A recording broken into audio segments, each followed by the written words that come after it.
se dit-il en chemin vers son bureau.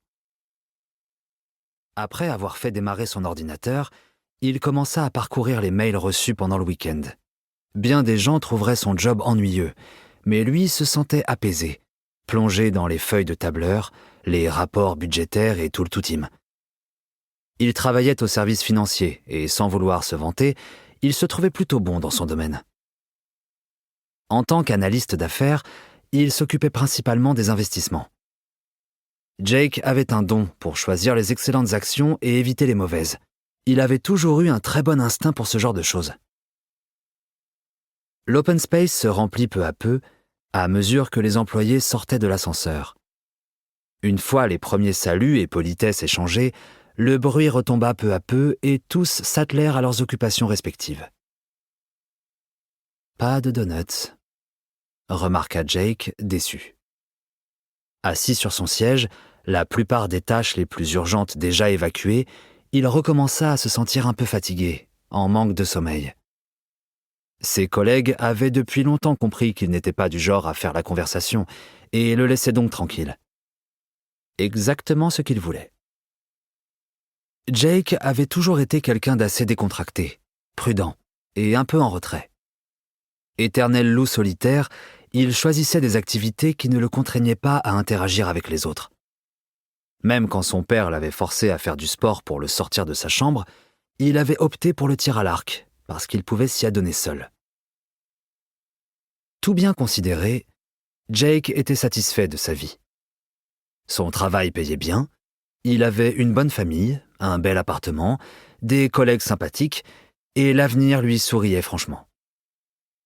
Il n'était pas quelqu'un d'extraordinaire, juste un visage anonyme parmi tant d'autres. Et ça lui allait très bien comme ça. Se démarquer lui aurait attiré de l'attention inutile, et il préférait se l'épargner. Alors qu'il était perdu dans ses pensées, son responsable, Jacob, se dirigea vers lui, un grand sourire aux lèvres. « Salut mon gars, on sort manger, moi et les autres, tu te joins à nous ?»« Bah, ouais, pourquoi pas ?» répondit Jake un peu hésitant. Il appréciait Jacob. C'était le genre de type que l'on qualifierait de meneur-né. Très habile socialement, il avait un certain talent pour décrypter les gens et les mettre à l'aise. Il était l'une des rares personnes que Jake voyait comme des amis. Derrière lui se tenait un gars nommé Bertram. Imposant et menaçant au premier abord, il s'avérait être un gros nounours. Il s'était apparemment occupé de Jacob depuis qu'il était tout petit, un peu comme un majordome. Tout ce que Jake savait, c'était que la famille de Jacob était ultra friquée. Honnêtement, c'était une sorte de miracle que Jacob soit devenu l'homme qu'il était aujourd'hui et pas un gamin pourri gâté. Il était populaire au bureau à tous les égards, spécifiquement auprès d'un certain public. Son physique aguicheur, sa grande stature et son charme général ne lui portaient certainement pas préjudice auprès de leurs collègues féminines. Dans une impossible perfection, ses cheveux tombaient juste comme il faut, son costume lui allait toujours à merveille, et un éternel sourire détendu ornait son visage.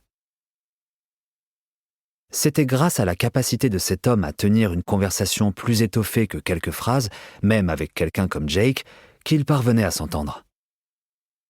Le fait que Jake n'était pas un faiseur d'histoire au bureau et qu'il se contentait d'obtenir des résultats fiables simplifiait cette relation des deux côtés. Voilà pourquoi il avait accepté de se joindre à eux pour le déjeuner.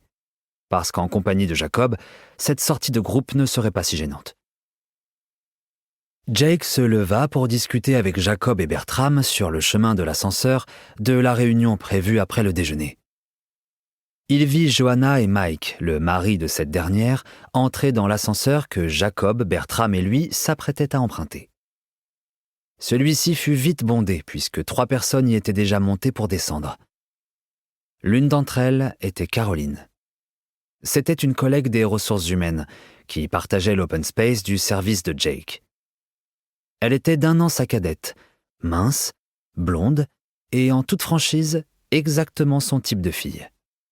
Il avait conscience que c'était sans doute parce qu'elle était l'une des seules femmes de son âge qu'il côtoyait régulièrement.